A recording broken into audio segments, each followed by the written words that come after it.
Hello. Hello, hello. Good evening. How's everybody doing?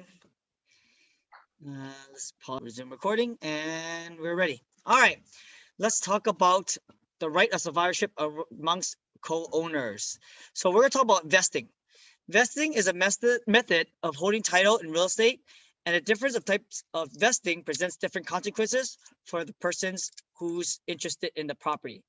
Now, you're going to get this question a lot from clients. How should I vest? So if it's single person, it's very easy. It's either single man or single wife, single woman. But the problem is when you're going with partners or you have co-owners or like you have a co-signer that's like an uncle that you're buying a property with. Because I give you a true stories to let you know the devastation it could be caused. One of my good friends from high school, she called me. I wasn't one that sold the house to. It was her brother. So her brother had someone do her deal. The aunt was co-signing for the brother. So they bought a house, the aunt with the brother. And then the brother passed away. I forgot what it was. He passed away early. And he had wife and kids, but the house did not go to wife and kids. It automatically went to the aunt, and the aunt's keeping the whole house. Can you imagine the headache that can cause? So if your clients ever ask you how I should vest, never tell them what to vest in. The next page I'll show you has all the differences and what the consequences are on each one. Okay, so here's a couple of other things too. For tenants in common, the two or more individuals has to have equal or unequal ownership. So if you're going to do a partner where it's 30, 30, 40, you have to do tenants in common. Because if you do joint tenancy, it must be equal. So you guys have to have 50, 50, 50 or 33 and a half, 33 and a half, 33 and a half, etc. Community property is going to be always with a marriage. So if you have a married couple, it will be community property. Okay. And then of course you can pass it to your heirs at community property. However, if you have community property with right of survivorship, it just goes straight to your spouse. That's all. It doesn't. You don't have to pass it on. You don't have to will it. It just automatically goes to your wife. Okay. Mhm. So most lenders out there, when you're co-signing for the property, they want you on title also. Okay. There are a few small cases which we actually just did very recently where they are co-signer, they're on the loan, but it's what they call non-occupant loans co-signer, and they don't have to be on title. But majority of like most of my lenders, they wanted to go through us, we couldn't do it, so they had to go through another bank to be able to do something like that. Of course, the rates aren't going to be as good, but that's something that they wanted. So yeah, I mean, a lot of times, like I see my friends go, hey, I need my uncle to co-sign for me, and they would have to be on title. Yes. Okay.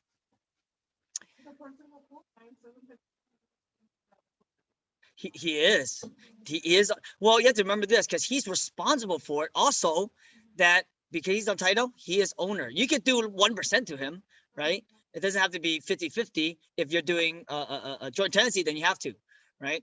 So here's the thing. You don't have to study this. This is not going to be on the test, but this is just something that you really should know, right? And then what happens in case of a death? What happens if you get sued? One of them, if your partner gets sued, they have the right to claim on your property too. You lose your house if they get sued. That sucks too, right? So you really have to make sure you know which one to pick when you are vesting, and it's very important. It's basically how you hold title. That's what we call it. Okay. But yeah, again, you guys can. I have this in multiple languages, right? And you can give this to your clients, and I say, hey, make sure you pick the right one that fits you. Um, but I can't give you the recommendation. And of course, if you told them something, and then later on it was incorrect, and now they're going through lawsuits, you're gonna get pulled in that lawsuit because the client's gonna say, oh, my realtor told me to do this one, and I don't want you to have to go through that. And I know us as a broker will have to get pulled in too, right? So we want to make sure we help our clients by telling them the importance and giving them all the information. But at the end of the day, they still have to choose what to pick. Okay, very important. All right, let's pen this. When you see this word, let's pen this. It's going to be on the quiz. It's a Latin word for pending litigation or pending action. Okay, known as a pending action. In practice, a recorded lis pendens. So if they see that on the title, anytime they see lis pendens, all persons has constructive notice that the title or right of possession in real estate is in litigation. The purpose of recording a lis pendens is to preserve a person's rights to real estate until disputes of the owner is resolved. And let me tell you why. Okay, so I mean, sometimes I don't like how they word things. It makes it sound really confusing. All this means is it lets everybody know is whoever the owner is has something going on. Okay, it could be a lawsuit, because if there's a lawsuit and I try to buy this property, they win the lawsuit, they get to take the property. And what happens to me as a buyer, right? It might not even be a lawsuit. It might be pending action of like a divorce. What if, while this husband is trying to sell everything under the wife's, not her knowing, she wins the case, gets all the property, and now we're gonna have to go in litigation because I bought the property, but she gets the right to it. So you see what I mean? Why it's so important to make sure that there's no lis pendens on the property. Okay. Now, what are the things that affect for lis pendens? It could be specific performances, judicial foreclosure, of course, if we're going to foreclosure, any mechanics lien or foreclosure on that, cancellation of a grant deed. So if there's canceling a grant deed already prior to another owner, fraudulent, of course, fraudulent conveyance, which means fraudulent transfers. If they fake the trust deed and fake the name, termination or establishment of the easement also. So like if you're in a dispute with your neighbors on either removing or adding an easement, you're not supposed to be able to sell the property yet, because that easement can affect the price, right? Okay. Government declaration of the building inhabitable. Of course, if the government says, hey, this is red tagged, which means you can't live in it, that's a major factor. Ejectment of a tenant, partial sale. So if a partial sale of a co-owner, you can't buy the whole property. Quiet action, which is, remember I told you guys, adverse possession, if someone did that. Eminent domain. So if what's eminent domain? Let's see if you guys remember eminent domain. Mm-hmm. That's the other word for it. Good. So I know at least know the other word, but what does it mean? So if a client goes, hey, I'm trying to buy a house and it says it's going under an eminent domain, what does that mean? Government takes over. Yes. So the government's trying to take over the property. And again, it has to be for public use. Okay. It's not like the mayor likes your house and wants your house. So divorce proceedings, which I mentioned already. Okay. So companies usually refuse to insure title. And of course, if you don't get title insurance, you shouldn't buy property, right? Because any title, if you're going through escrow, will require you to have to buy title insurance. And title insurance is basically, if anything was a cloud on title or is anything bad, like how a car has salvage title.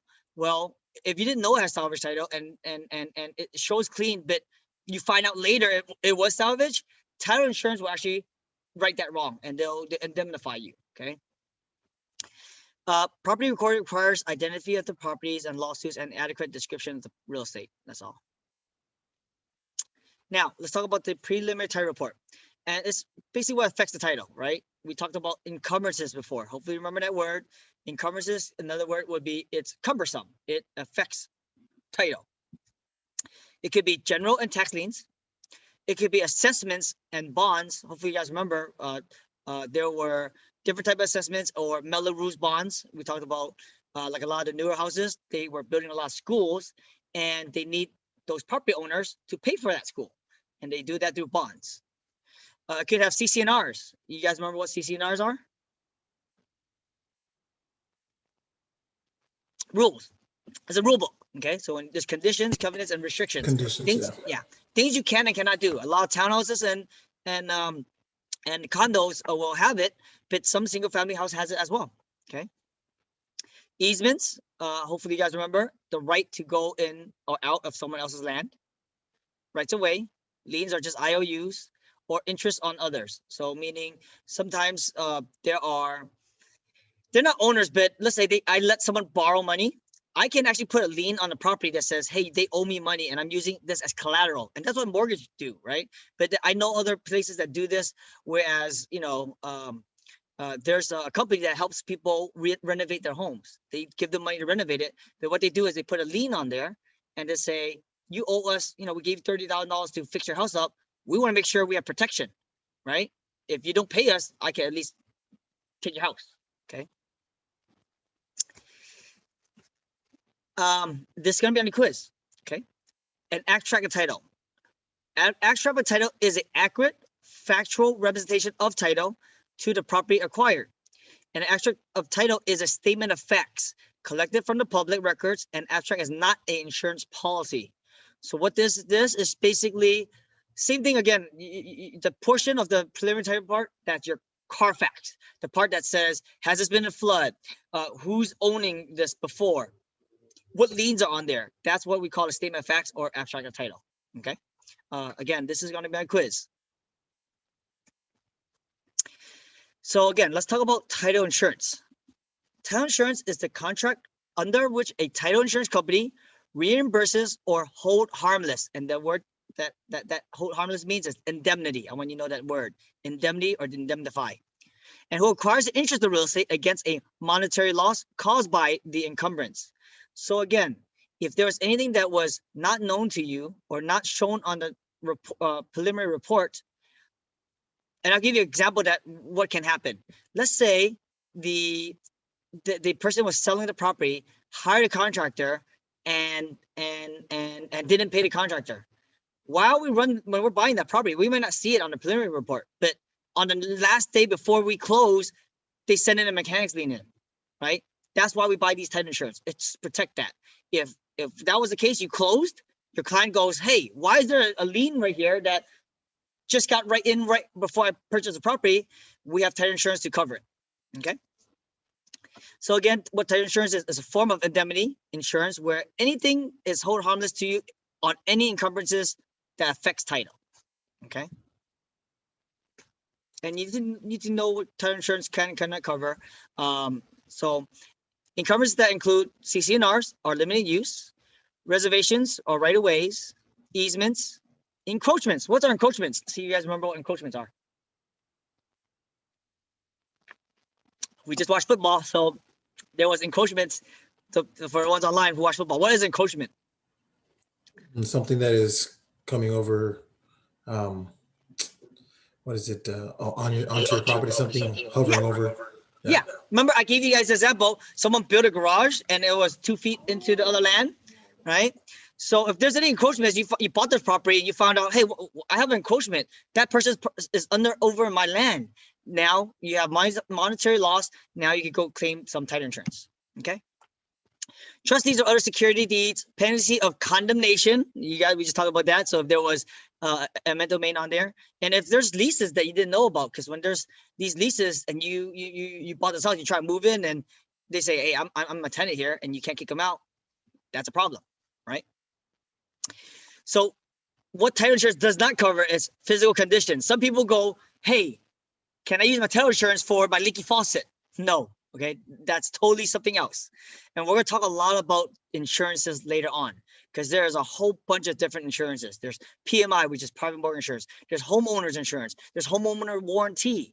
Those each cover different things. All right. And of course, I want to educate you guys, even though those aren't going to be on the test, I still want to teach you guys things that will help you in the real estate career, in the real estate life, and also for yourself. Okay, because hopefully you guys are all gonna purchase property in the future, whether it's your own home or investment property. All right, let's talk about some exclusions. What is not covered? Okay, they don't recover unrecorded claims that's known to insured, but not to title. So it's something that the seller told you about, but it didn't show on the prelim, that don't count. Okay, any ordinances or zoning laws. So like if they change the city laws, that's not their fault. Any adverse claims created after the date. So when I mentioned the if it's before, you're covered. If let's just say something happened after you bought the house, that's not covered. Also, claims out of bankruptcy or fraud is not covered. Claims from police power or eminent domain is not covered. Eminent domain meaning like you bought the property and then a week later the government says, I want to take your property. I mean, unfortunately, the seller never knew about that, right? And if they did know, yes, you have a claim. You can sue the previous seller. But if the seller didn't know, they didn't want it yet, and then just a week later they announced we need flood protection for this area. We're gonna buy out all these homes in this section. That's not covered. And of course, post-closing events caused by insured. So if you did something, you didn't pay a lien or whatnot, and it got on there, title insurance not gonna cover what the policyholder's fault. Okay. Now, there are several types of coverage.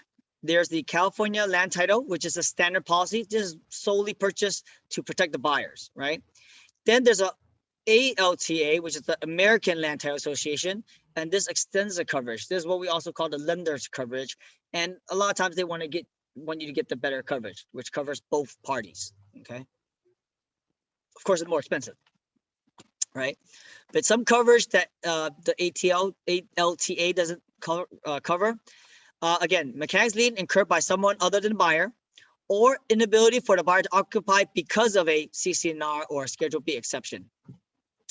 And then there's a homeowner's policy. So homeowner's policy is the warranty, is the insurance policy you have to buy when you buy a house that covers fire, covers a tree falling into your house, things like that. It's also known as the homeowner's policy, also known as hazard insurance. Okay, that's another word that they use, hazard insurance. And it does not cover. Yes, go ahead. Oh, about that in particular, I don't know if you're going to go into it or not, but Sure. in certain areas where there is known natural disasters, for example, flash floods, Yep. During the fire season, are those have to be separate policies on top of the homeowner?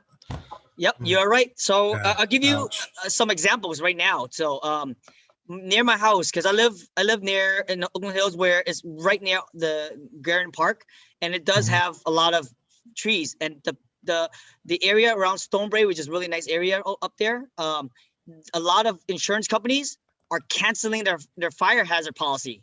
So they're canceling their whole insurance policy just because it's in a fire hazard zone, which you guys know a lot of people are scared because of all these fires.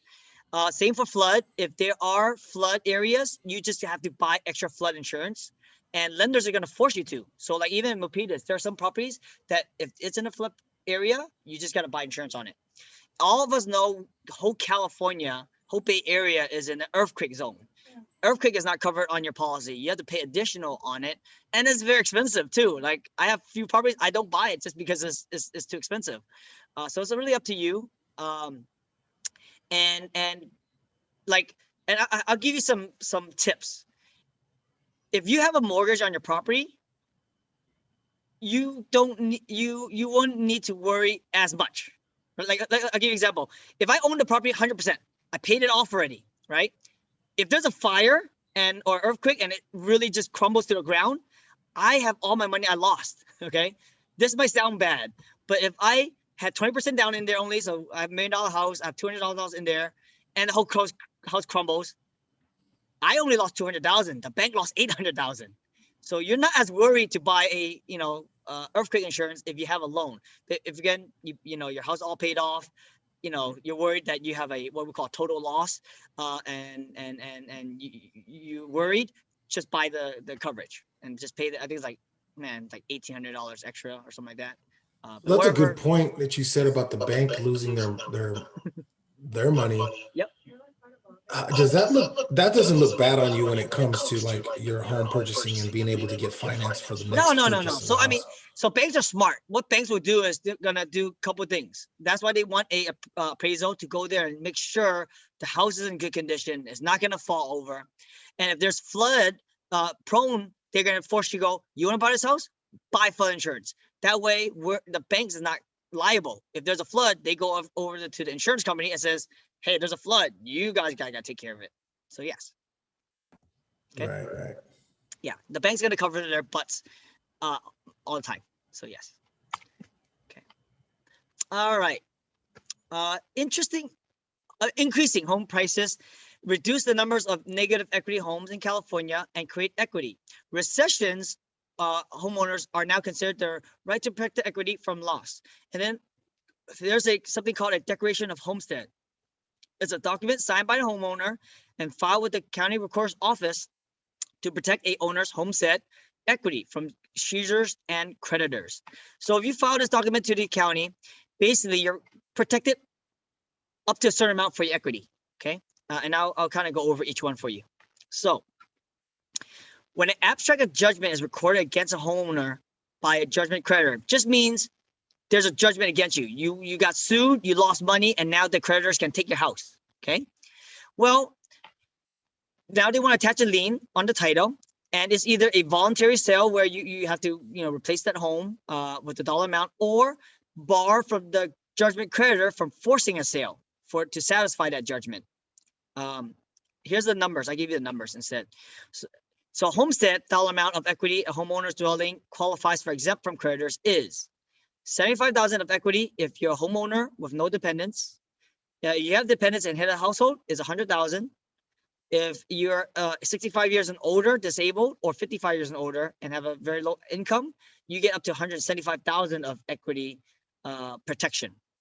So this can happen two ways. Because here's a story. Like, what if you got sued for $1 million and all you have is your house, and you don't have any more money?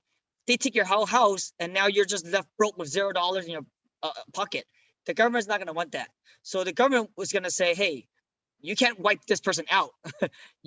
There's $75,000 of protection where if anything happens, they sell the house, you still get to get that $75,000 as equity. Okay.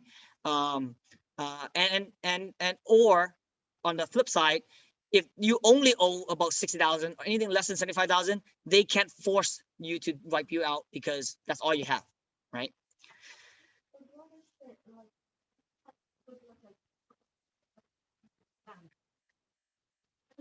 No, equity is always your own money. So what equity is, so here's a formula for equity. What the value is of the property minus your loan. That is your equity. So equity is always what here's an easy way to think about it. If I sold this house, how much would go in my pocket? That's kind of what your equity is. So like if I bought a property for $1 million, and let's just say I did 100% financing. Let's say I put $0 down, none of my money. But then like a crazy year like this year, went up 10%. Now it's worth 1.1 million, right? That 100,000 is my equity. Because if I sold it, it's sold for 1.1, but I only have $1 million loan, I would have got $1 million. Of course, you have like agent fees and closing costs. In theory, you have $100 equity, but by the time you finish closing, you might pocket 60,000.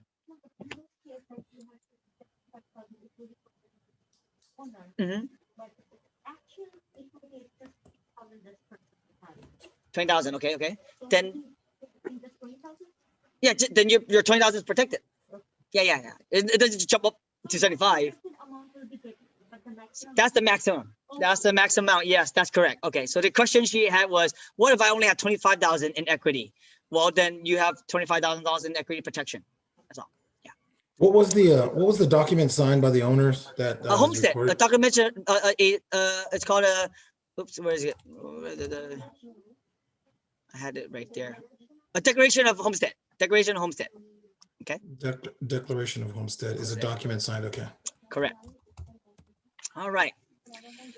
Let's talk about financing, because let's be honest, majority of people cannot buy a house all cash, especially in our area.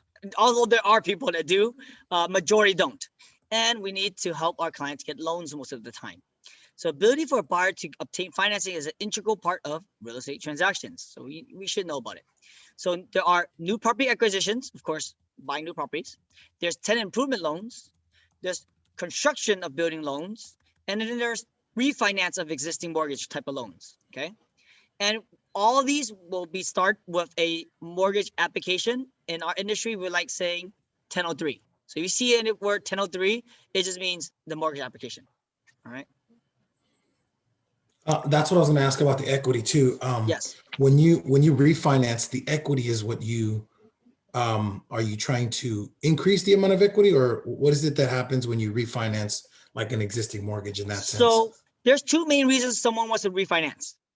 Reason number one, like the reason why everybody's refinancing now, is the rates are lower. Like if I was paying 5% and then my lender goes to me, hey, why are you paying 5%? Why not just pay 3%?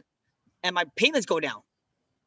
That's a big thing. I pay a lot less interest and my payments go from 5,000 to 4,000. I'm going to do it. I save $1,000 every month. So that's one big reason why people will refinance, is to lower the rates. But sometimes people go, hey, I have a lot of equity. I owe only $500 on this property. I have it's worth $1 million. I want to pull money out. I want to pull equity out. And of course, banks not gonna let you pull everything. They're not gonna give you a whole $1 million loan on $1 million property.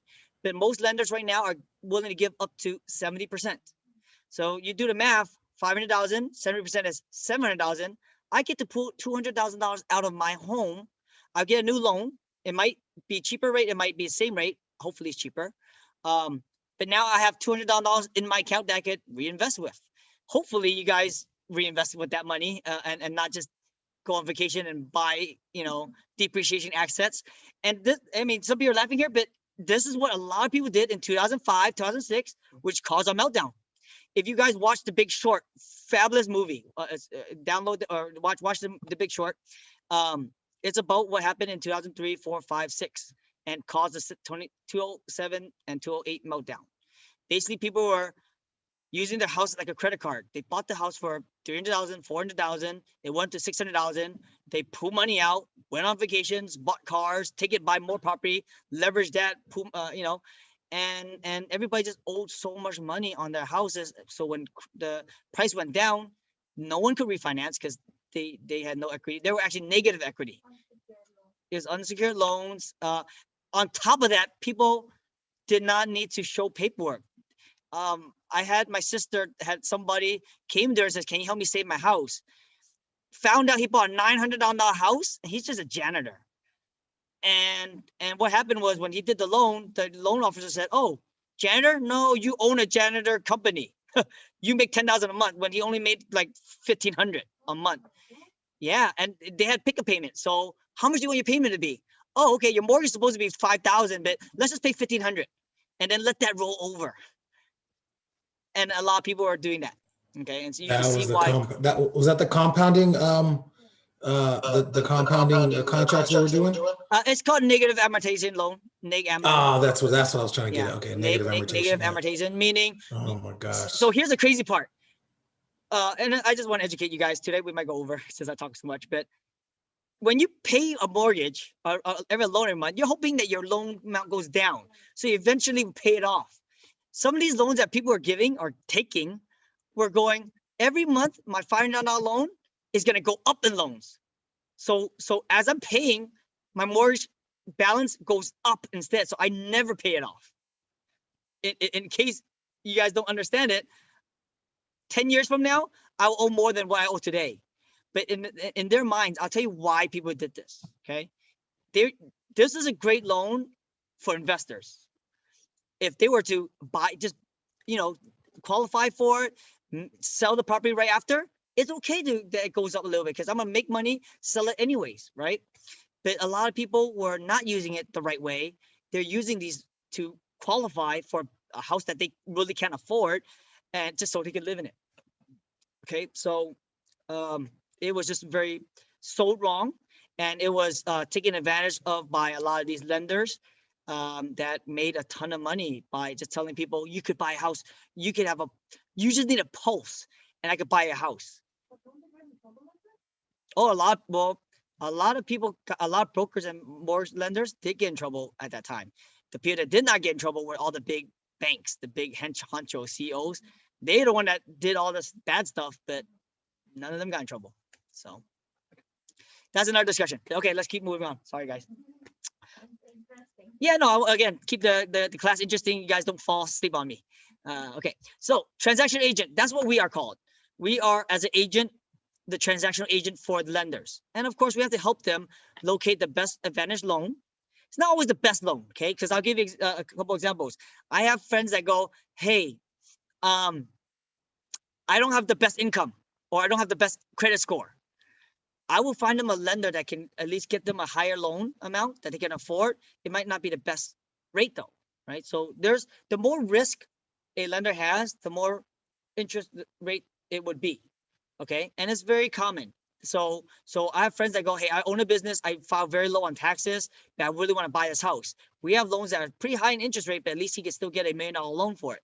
Whereas if they went to the Bank of America or Chase and they want to get what we call a full documentation loan, where they prove all income, prove all where the money came from and all that stuff, those, yeah, you could get a really good rate, but they'll probably say, "Oh, based on your income, I'll only allow you to borrow $400,000 property." You can't find a $400 property anywhere near here. Not even in Tracy or Mountain House anymore. Not in Stockton, maybe too. So it's crazy, right? So the most advantage loan for your client. Of course, you got to oversee the application, help them get the packaging process, get all the documents that they need, etc. Okay. Now, there's some terms that you really need to know. Some are called good faith estimates, or what we say GFE. Is the estimate that the buyer settlement charges and mortgage terms given to the buyer within 3 business days of the receipt of the mortgage application. So once they get a mortgage application, we have to send them a document that says, hey, here's all your closing costs for this property. This is what your payment will be for $1 million house with 20% down, and make sure that you're okay with everything. Okay. We talked about the 1003 before, but the actual name is Uniform Residential Loan Application. No one ever wants to say this whole word the whole time, so we just say Form 1003. Okay. And then there's True for Lending. True for Lending now has an annual percentage rate of APR disclosures. Lender must disclose all costs associated with the loan. So back then, prior to these rule changes, it was a Wild West. I mean, people were doing crazy stuff like charging, like rates are 3%. They'll charge the client 6% in interest rate, right? And they will make money for charging extra. And then they'll pick and choose, like, oh, these people, they're very rich and savvy. I might not can rip them off, so I'll give them a good rate. I'll give them at that time 5% is a really good rate already. But then some people that they don't know what they're doing. They just happy to be able to buy a house that you told them, hey, janitor, I could get you $1 million house. Charge him 8%. Although he could have given 5, charge him 8, and then he made extra commission from it. And lenders are doing this everywhere. Like I've heard stories where the lender made more money than the realtor, which is crazy. Okay, and again, this is one of the factors that really caused a big meltdown. So I'm gonna teach you guys one thing real quick. This is good for you guys and for your clients. Educate them. Don't just look at the interest rate. Look at the APR. The difference is two banks can go, I'll give you 2.5 interest rate, but the APR is totally different. Why? Because one lender's go, I'm going to have you give you a 2.5 interest rate, but you have to pay $3,000 in closing costs. Then you have another person go, I'm giving you 2.5 interest rate, but then you have to pay $10,000 in closing costs. You see the difference there, right? APR will factor the closing costs within to it. So apples to apples, which loan is better. Like that's an easy example that you can tell which is better. But what if I told you get 2%, 10,000 closing costs, or 2.5%, well, 5,000 closing costs. Now it's like, okay, one's 5,000 more, but one's 0.5 interest better. Which one's better? You factor in by APR, and then you can now tell which one's better. Okay. All right. Statement information is just all the information for the client. So your income, all that stuff. Balance sheet is the net worth, subtracting all the debts. They're going to want to know all your debts, all your credit card debts, all your student loan debts, all your car payments that you have, any other mortgage that you have. That's all in the 1003. Of course, they want to know your employment information, like how long you worked there for. Majority of lenders have to work there for at least 2 years. Majority of lenders have to have business for at least 2 years. So if I just start my business last year, even if I made $1 million this year for my business, lenders are going to be like, nope, you're still too new as a business. I want to see at least 2 years. Okay. There is a exception to this. If you went to college for engineer and you went there for 4 years, you got a job as an engineer, just started at Google or whatever, you can still buy a house. They will allow you to use your college degree, the 4 years, as work experience. Okay, so that's something that you can still tell your client that just graduated, that got a good job, if they want to buy a house, they can. Okay.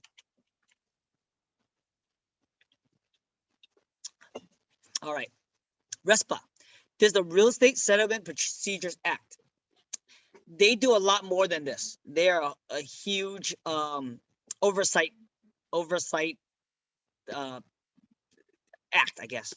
But one of it is mandates lenders to actively in secondary mortgage to disclose all mortgage-related charges, mortgage to purchase, refinance, or improve of multi-unit or residential properties.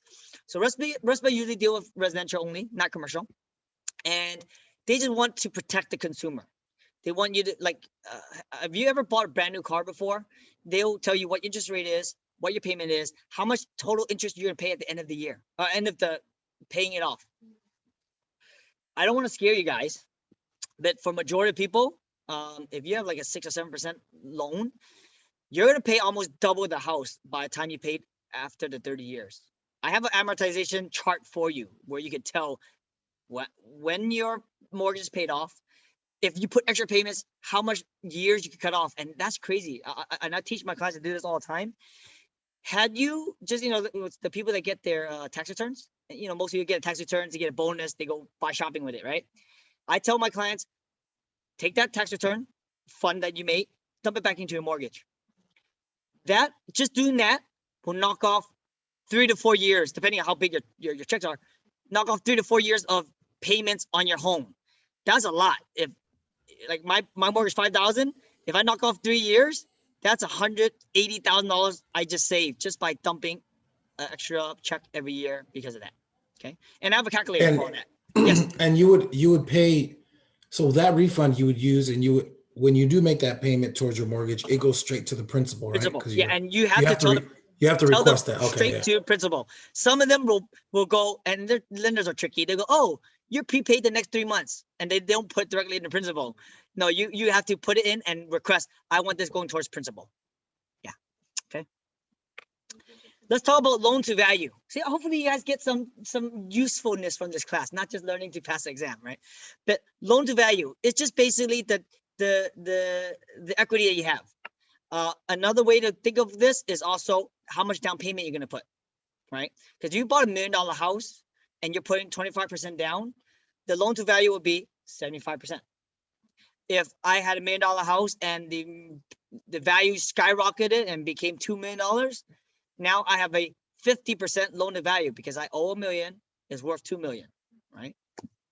So you need to know that because of, again, when we do refinances, I have to check what's the loan to value. If they told me, oh, I still owe 80% and I want to do cash out, I would say, no, you can't do it. You can't do cash out. They won't refinance you. Okay. Debt to income ratio. Debt to income ratio is important. Again, I gave you guys the story of if you made $1 million, right? So it doesn't matter how much your income is. The bank wants to know what your income is after all your debts that you have to pay every single month. That's what we use to qualify you.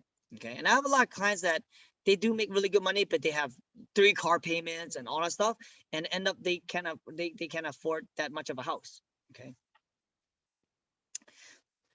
PMI. So this is important.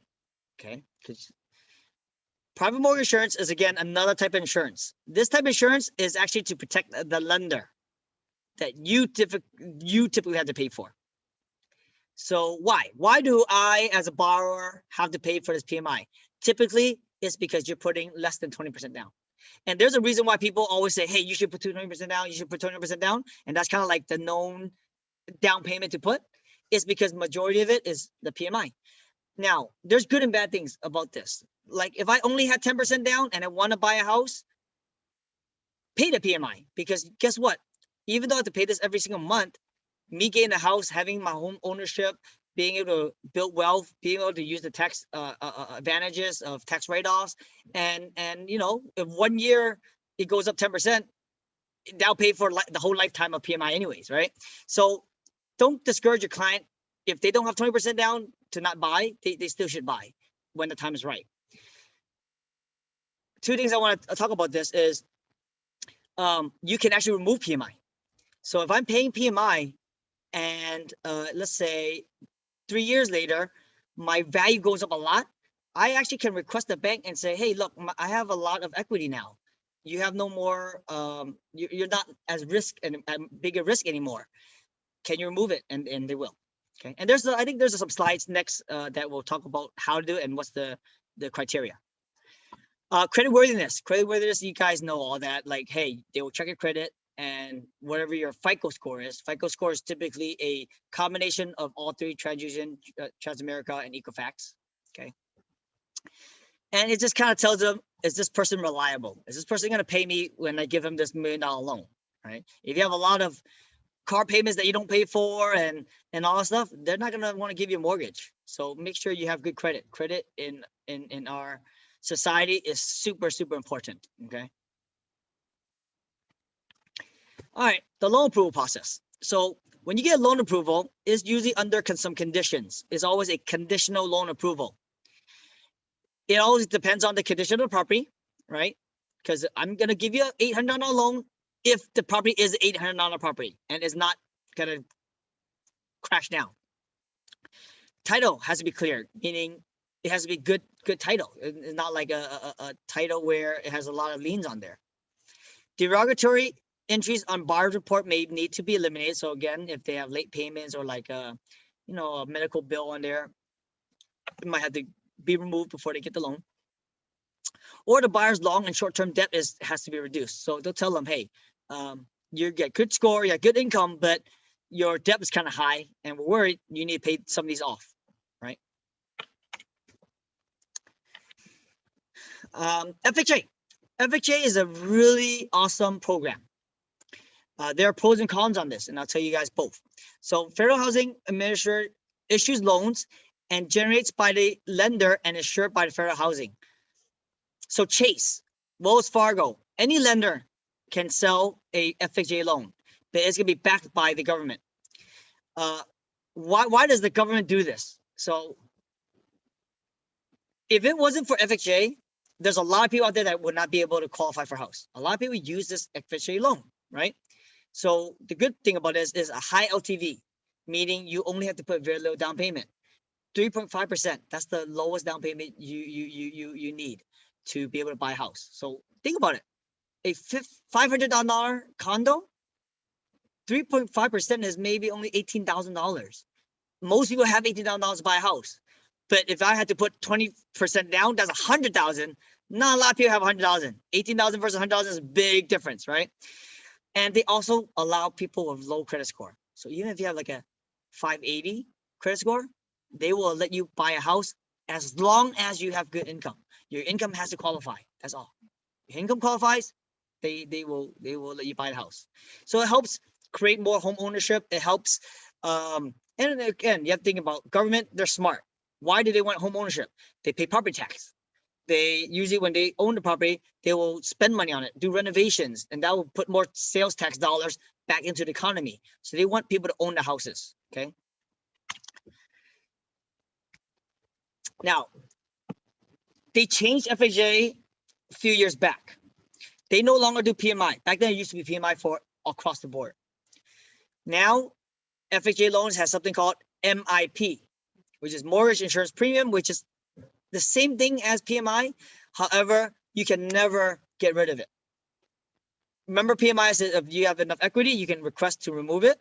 Well, MIP, until you pay off the loan or refinance out of it, you have to pay this mortgage insurance premium. Okay. Some people ask, is a percentage? I think it was like 1% of the loan or something like that a year. So like, there's a few $100 a month, depending on your loan size. So it adds up. It's not small, but it's not huge either. Okay. Yeah. You cannot remove MIP. You can pay 50% of the loan. You cannot remove this MIP for. So until you pay it off or refinance out, if you do an FHA loan. Okay.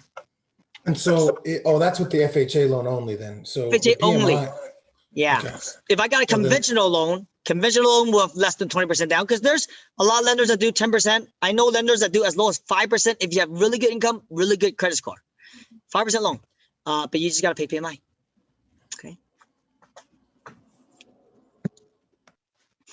Now, maximum FHA mortgage available to assisted buyers determined by the property type, if it's residential, and the county.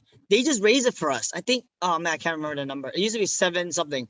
I think now it's like 8 something, the 800 some thousand. That's a lot. You can buy an $800 house with FHA loan, which is very, very powerful. So you basically only need like $30,000 and you can buy an $800 house. Okay. Remember I told you there's pros and cons? The con is this. Sellers do not like seeing FHA loans, okay?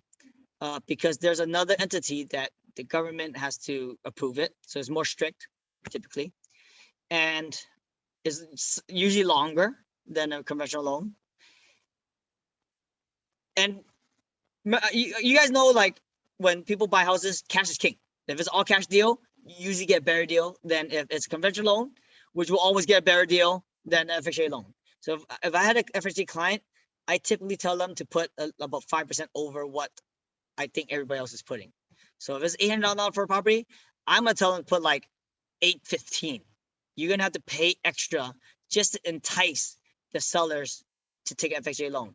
And I have really bad experiences with FHA loans. I used to flip a lot of properties in Pittsburgh and Antioch. You get a ton of FHA loans, a ton of less than qualified credit reports and stuff like that.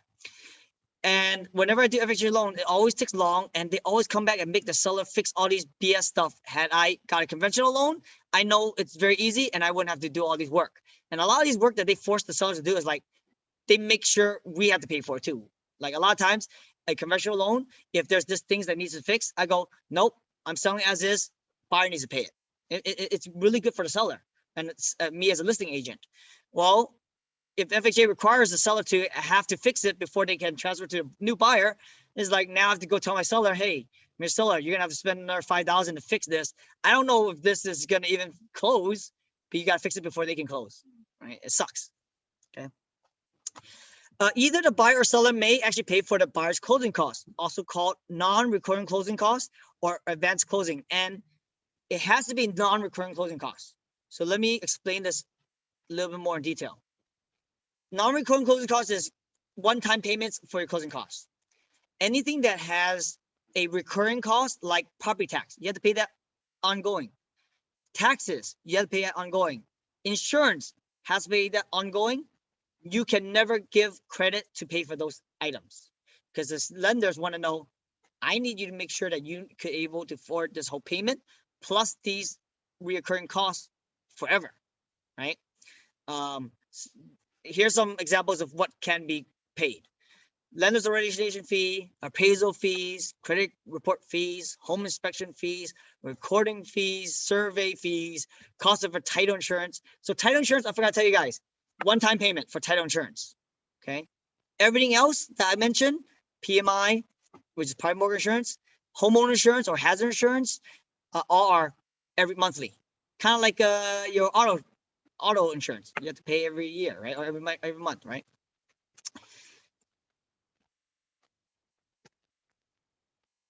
Now, before FHA will insure a mortgage, lender needs to determine, of course, their DTI. Here's an important ratio to know. You want to know their mortgage payment cannot exceed 31% of gross effective income, called the mortgage payment ratio. Then there's a total fixed payment ratio not to exceed 43%, called a fixed payment ratio. Don't worry about the terms. In the industry, we say front end, back end ratio, or front end, back end depths. All this means is, I'm gonna use an easy number for you guys. Gross income is 10,000.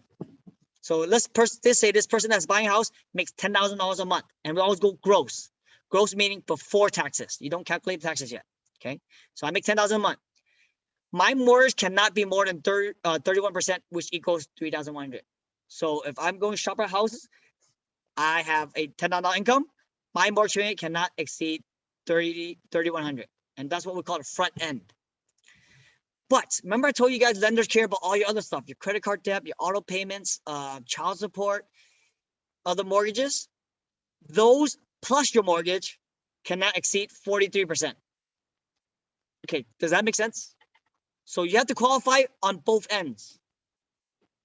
I see some blank faces. Okay, I'll give you two scenarios. I make $10,000 a month, but my mortgage payment is $3,000. So I qualify for the first ratio, right? Because under 31%.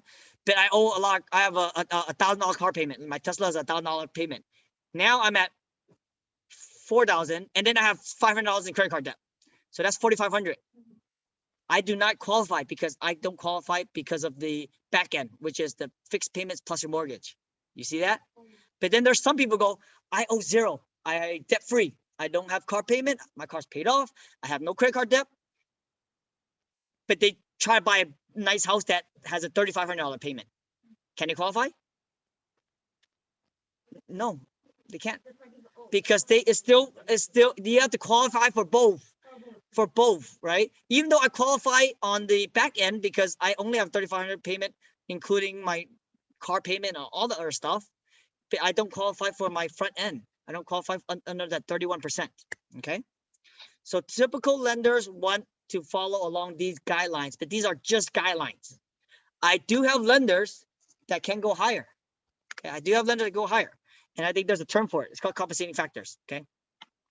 So, however, if the buy ratio exceeds FHA requirements, and this is only for FHA, I forgot to mention that. If they make a big down payment, if they have very good credit history, or substantial cash reserves, you always want cash reserves. Cash reserves is money in the bank that you're not using for down payment. Lenders never, ever, ever want you to use 100% of your down payment, 100% of your account. Let's just say I have $200 in my bank account. I want to use $200 all in my down payment. The lender's gonna go, no, you cannot. They want, what if you lost your job? Or what if there's an emergency? What if your water heater broke? They don't want you with zero money. They want you to have reserves. So meaning if I had $200, typically they want 3 to 6 months reserve.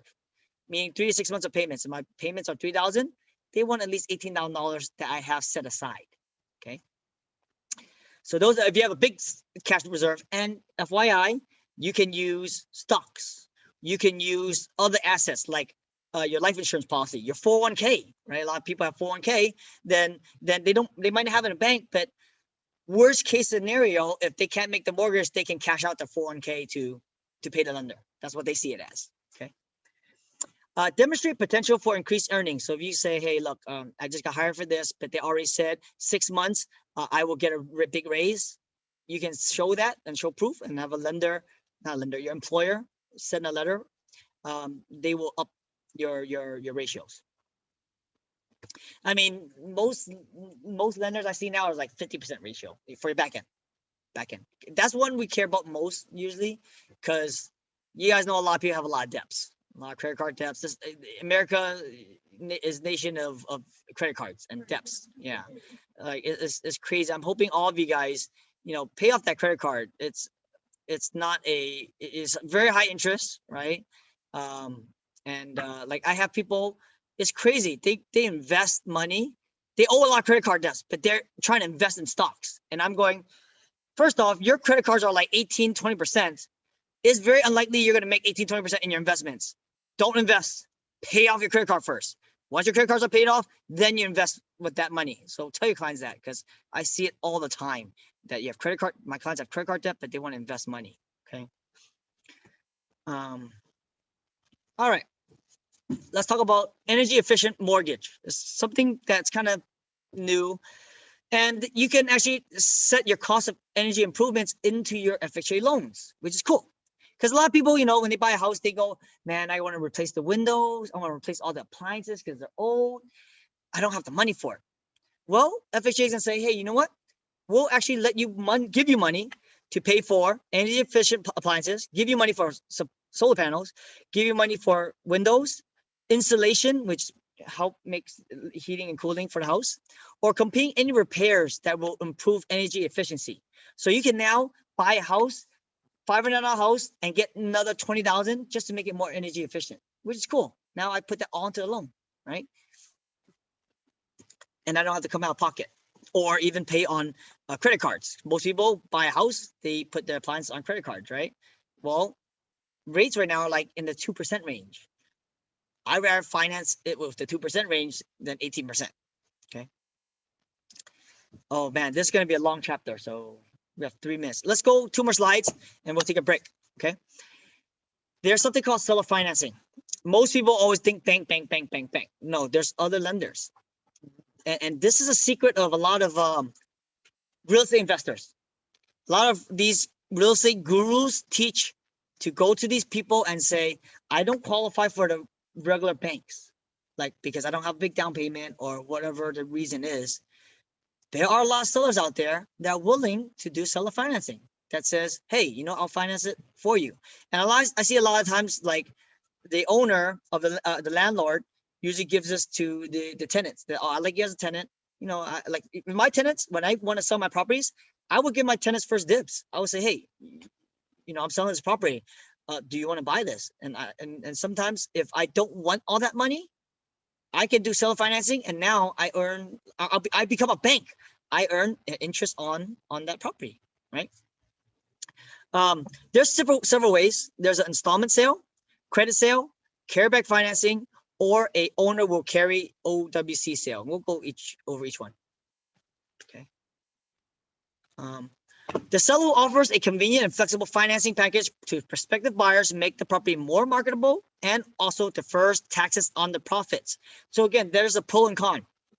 So for me as a seller, I get to sell to someone that I like that might not qualify, like my tenants. I also can get good interest, right? I can just say, hey, I charge you 4%. 4% is a lot better than you getting $1 million putting into your regular savings account. How much is savings account now? It's like less than 1%. It's like point something percent in interest, right? So for someone that's like, if I'm retiring and I'm selling my property and I'm getting a big lump sum, I might not want it. I might not want all that money that I might get taxed on, right? Yeah, get a big tax on that and then put in my bank account and not earn any money.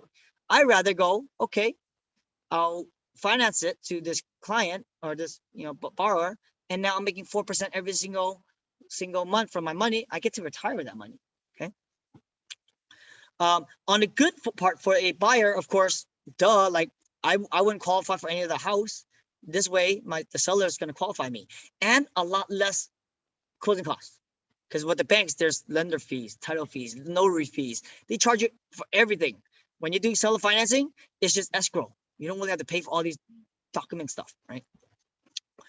So moderate down payment, so you don't have to put a lot of down payment. A lot of times the seller goes, oh, just give me whatever you have. 10,000? Okay, that's fine, right? Whatever it is. Because for the seller, it's okay. If you don't pay me, I just take the house back, right? Competitive interest rate, less stringent qualifications, and again, no origination costs. All right, let's go take a quick break, even though it's 7:30, perfect timing. Be back by 7:35. All right, guys, I'm gonna pause the recording. Remind me to start the recording afterwards. Zoom recording. So we're back. All right. Let's see, make sure that we are, no, we didn't talk about this yet. Let's see, we didn't talk about this yet. Oh, we're on the wrong page. Hold on. Okay, this is the page we're on. Full screen.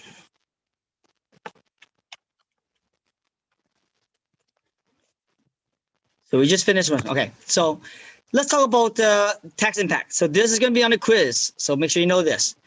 Portfolio, category, income.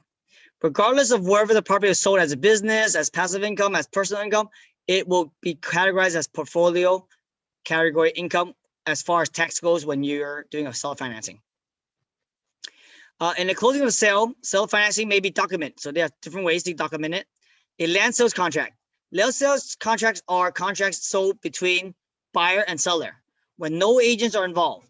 When agents are involved, we use a residential purchase agreement. Then there's a lease option sales. Have you guys ever heard of lease option to own before? A lot of people heard about it. They just don't know what it is. A lease option is just basically leasing it to a borrower, and they have the right to buy the house, an exclusive right. So let me give you an example. It's easier to do this. I am a seller, and I want to sell to my my tenant. Then my tenant goes, yeah, but I need some time to build up my credit. I want to save some more money. Can I have a 1-year lease option to own? 1 year to think about it. I'll put a down payment, deposit. I'll put a deposit in. I'll let you know in a year if I want to buy it or not. And there's pros and cons with a lease option own. So like for me, it's like, oh, I don't have to put on the market. I don't have to look for a buyer. I have a buyer I know I like. We agreed on a price, and my buyer's of course going to be happy because he gets to buy a house and not have to move out. So a year comes down later on. There's two things that happen. Prices went up, and he goes, "Hey Vince, I want to buy it." Okay, and then I sell to him. But if the price went down, this protects him. He goes, "Man, do I really want to buy?" We negotiate $550,000 for this property. It's only worth $500 now. He can walk out and say, "I don't want to buy no more," but I get to keep the deposit. No change in my sense, because I own the property. Whether or not he bought it or not, my property would go down anyways, right? So, but now I got extra deposit that I got to keep. So it's a win-win situation for both parties. So a lot of people should do lease option own, but it's not very popular because a lot of people don't know how to do it. Okay. Sale leasebacks are kind of funny too. Sale leasebacks are basically you buy the property, now the owner pays the new owner as renting it back. And there are reasons why people do this. So one very that's a lot of people doing right now is because I'm trying to buy a brand new house. I'm trying to sell my property now, but I need the money to buy that brand new house. But my brand new house is not going to be built into another 2 months.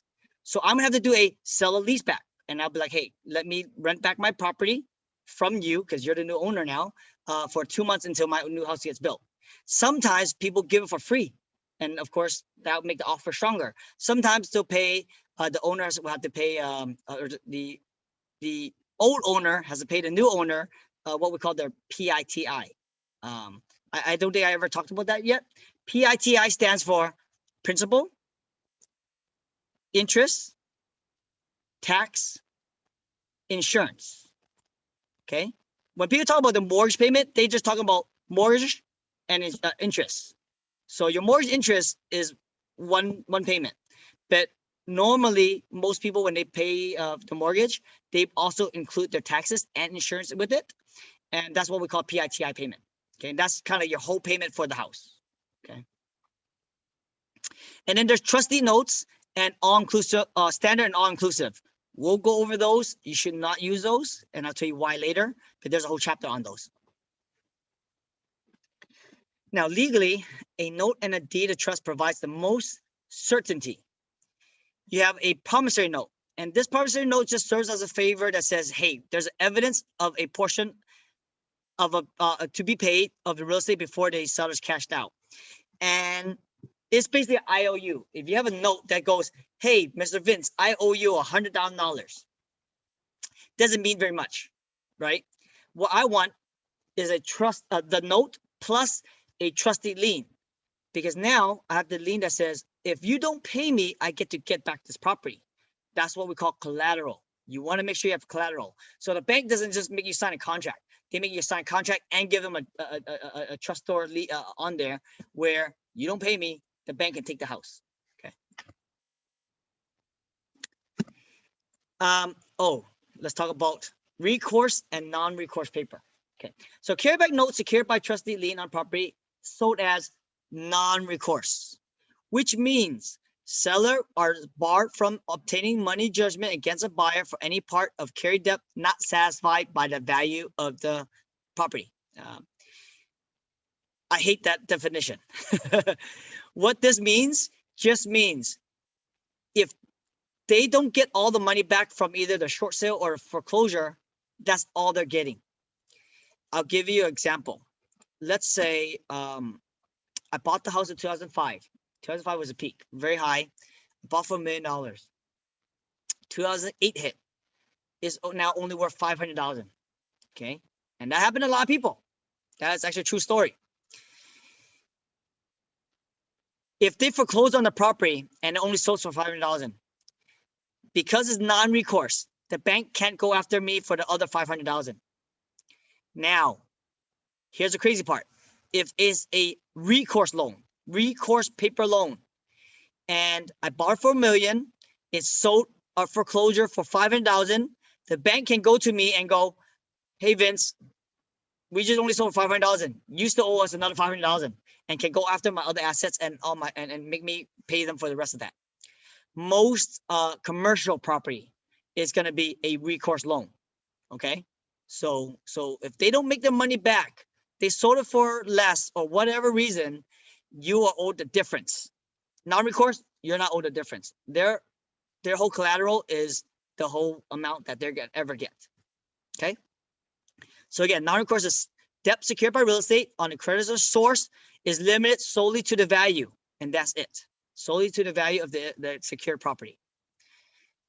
You want to know a crazy thing also? If the bank sold it for more than the house value, the seller actually gets all the money back. So I want to clarify that. For whatever reason, like a hot market right now, I owe $1 million, but for some reason someone bought and paid $1.1 million. There's $100,000 extra. The bank does not keep that. The bank has to go pay off the foreclosure costs, pay off all the people for the sale, pay off all the things. If there's anything left, they actually give it back to the owners. Okay, just let you know. Oh, wow. Yep, you know that. And that's on a recourse, right? That's not on a non-recourse, right? Well, I mean, recourse or non-recourse, if it's extra, they gotta. Oh, okay, difference. cool. Yeah. Okay. Okay. Yeah. However, amount of interest, and just let you guys know, all residential properties that right now by law is a non-recourse loan. Is 1 to 4 unit is non-recourse loan. Okay. Let's talk I about I might have missed the AITD note.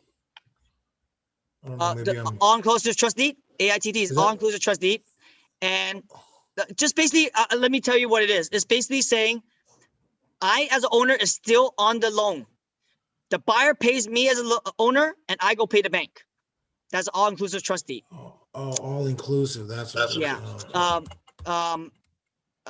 If lender finds out, it's not good. But I'll tell you guys later on. Again, there's a chapter on all-inclusive trust deed, which is AITD.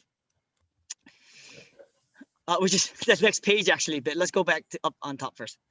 No, we talked about this. Just as you lean non-course, Okay. recourse. Yeah. So, okay, what is an all-inclusive trust deed? Also known as wraparound. The buyer makes payments to the seller, and then the seller continues to remain responsible for making the payments to the senior lien holder or the lender. Why would someone do that? If the buyer has like really bad credit score, they don't qualify for the loan with the new lender, they can't do a novation, which is a replacement loan, then and the owner don't want to finance the 100% of it. They still want someone to do most of the loan. In those cases, because then there's 100% self-financing, then we wouldn't need this. Because the seller goes, hey, look, I can't finance the whole amount. I know you're only approved for $800,000, and this house is $1 million. I will finance the other $200,000, but you still have to qualify for $800,000. Well, if he doesn't qualify for that either, then I might have to do a wraparound loan, right? But again, if the lenders catch you on this, or catch the seller, they actually can do something called acceleration and ask for all the money back. Like, I want to cancel the loan on you, on both the buyer and the seller. Okay, because in the lender's mind, you have to think about this way: I let you borrow the money, not that your buyer, right? And let me just, sometimes like I put them in your shoes, you guys understand better. Let's say you're the best friend. Your best friend asks you, hey, I knew you for a long time. Can I borrow, $10,000? I'll pay you back. And then, of course, if you have money and you go, okay, fine, I'll let you borrow it. You find out that they take it and give it to someone else. You're not gonna like that. I bet you won't like that. So same for lenders, because the lenders go, I check your credit. I trust you. I don't trust that person that you gave the money to. I don't know that person. And that's exactly why lenders do this. Okay. And so now that you understand why, you wouldn't like that either. Okay. Why would a seller not want to finance the whole on like I said, a seller? A lot of reasons. Like, okay, let's just say I am selling this property and I'm gonna buy a vacation home. So I need $500,000 from the sale. Well, if I'm financing 100%, I don't get any money from it. I just get a monthly payment, right? I don't need $1 million. I just need $500 for a vacation home. So I don't mind doing a $500 first loan and then seller finance the rest. Or if I do a all inclusive, then I still have the loan on the other property, right? Now, carryback notes secured solely by trustee lien on property, sold as non-recourse. We talked about that already. I skipped it. No wonder. I was wondering why. Oh, I apologize. At first, that's why you didn't get this part, because I skipped this one and then jumped to this one. Okay. Now I was like, why did I show this again? All right. So usury law. We're on this one. Usury law is basically to prevent loan sharking. So if you ever see this word usury, it's prevent loan sharking. There's only a limit that any lender can charge you. They cannot charge you a crazy amount and take advantage of people. Okay. You guys know what loan sharking is, right? Like, those people that go to a casino and they want to borrow money and they go, yeah, I'll let you borrow $1,000. At the end of the day, you owe me $1,000. That's 100% interest, right? You can't do that with real estate or mortgages. Okay. Some common non-exempt private lenders attempt to evade usury laws by including bogus charges, such as extra appraisal, escrow recording fees, negotiating broker fees paid, administrative costs or foreclosing costs, attorney fees, late charge due to loan defaults, and they try to add all these into it, but they're not supposed to. Okay. Loans made to fund or improvement construction purchase. Here's the threshold. This is the limit. This is going to be on the quiz, so make sure you know this. Either 10% per annum or whatever the discount rate of the Federal Reserve Bank of San Francisco plus 5%. That's the most that they can charge. Most common penalty imposed on a non-exempt private lender that violates the usury is they forfeit all interest on the loan. That's also on the quiz. They will forfeit all interest on the loan if they violate usury law. So yeah, so if they do interest or if they do percentages higher than that 10% Yep. on the, or okay, they Yeah, lose all so they interest. get caught for that, and they go and report that lender. Well, guess what? Now the lender lose all the interest. Now they have to give an interest-free loan. Okay. Yeah. So then, and big lenders will for sure not violate this. This is typically like the small mom and pop lenders that don't really know, and yeah. Mortgage commitment. Oh, okay. This is a big one. So whenever you do get mortgage, like I get clients that say, I got pre-approval. I'm pre-approved for $1 million. Well, just let them know it's always conditional. Okay. There's one time I lost a big check on this. Well, big check at that time. It was a cheap house at that time, like $39 house, but it was like 4% commission. What happened was they got pre-approved for the house. We did everything. They did inspections, they did appraisal, everything looked good. Just let you guys know, before they close the deal at the very end, at the the 30 days or whatever, when you're buying a house, they will always run the client's credit one more time. Well, sad story is she was buying a house, needed the brother cosign. The brother missed a couple payments that never showed up. Ran the credit, showed up. The bank said, I'm not giving you guys a loan. They have the power to do that, even at the very end. Okay. So a mortgage commitment or pre-approval is only a commitment. There's always conditions. It's never absolute. That's why I mentioned here. Lenders allowed to deny any mortgage after delivery of the commitment in exchange for commitment fee, even without liability. It doesn't matter you approved, and I said you're approved, and I gave you final approval, and that we sign all the documents at escrow, because they even sign all the documents. They didn't get the funding. Okay. So just please tell your clients this. Do not change jobs in the middle of purchasing a house. Do not miss payments while purchasing a house. Do not make big, huge purchases. That's a big thing. You go and buy a car while buying a house, your credit is going to drop dramatically. Okay.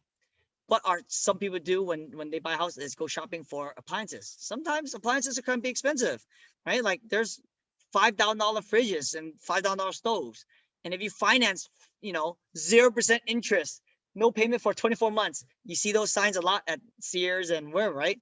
Well, when you take that, you get on debt, you get a credit card. It's basically a credit card that you're opening, and it can drop your score and it show on your credit, and that can affect you buying this house. So make sure you tell your clients, very, very important. You got pre-approved, you got final approval, still do not make any big payments. All right. Can't emphasize that anymore. Make sure you tell your clients that. If they can, please don't take vacations while on purchasing a house too. Yes, we can still do it. We can sign at either mobile notary if they are out of state. But if they go out of country, it has to be signed at an embassy. Getting appointments at embassy is not easy, especially during COVID. So yes, just try not to go make travel plans while buying a house. Okay. Another good tip, rate lock. Anytime anybody gets a quote on a rate, it's not for sure until you lock it. Okay. Like right now, you get quotes. Oh, my Wells Fargo said I'm getting 2.8. Well, you know what? That's what they say now. An hour from now, it can change. Literally, it's a day. It can go up and down. Okay. Um, That so happened to me when I bought a car. are you serious? Okay. The bank said, "Oh yeah, I can get you this, 4.7 or whatever, Yeah. Yeah. something even maybe even less than that. Might have been 3.8, but All right. anyways, and then bought the car, everything was good. I was like, the loan, I have my pre-approval with my bank. Yeah. Go back, and it's like they gave me a rate of like uh at like almost 5 Okay. at the dealership. It was like 5.3 or 5.8 or something like that. Okay. And I went back to my bank and it was 6.5. I was Oh like, "Oh, the crap. best we can do is 6.5." And I was like, "Well, I'm gonna keep the one that the dealership gave me." Like, what? Yeah. Yeah. Yeah. Okay. Yeah. So same thing. Same thing for real estate. When you're buying a house, they give you a quote, and then like in the middle, they'll tell you, do you want to lock the rate? Once you lock it, that's it. Even if it goes down, you can't change it. And if you do change it, you have to pay a penalty, which now is not worth it, right? But if it goes up, guess what? You're locked in. You're safe. Okay. So lock it in only when you know you're gonna get the house for sure, though. Okay.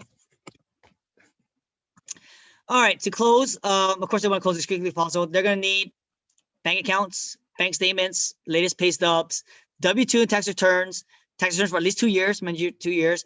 They want to know all your credit card account numbers, but they get that from your credit pool. You don't have to give it to them. When you pull your credit, it has all the numbers ready. Of course, contact the creditors and evidence of mortgage or rent payments. Okay, they're gonna ask for all that. Going back to PMI, we talked about PMI before, but it's basically to recover the lender's cost. Oh, I forgot to tell you what it does. PMI basically means, hey, you're high risk. You're more than 20%. You're less than 20% down. So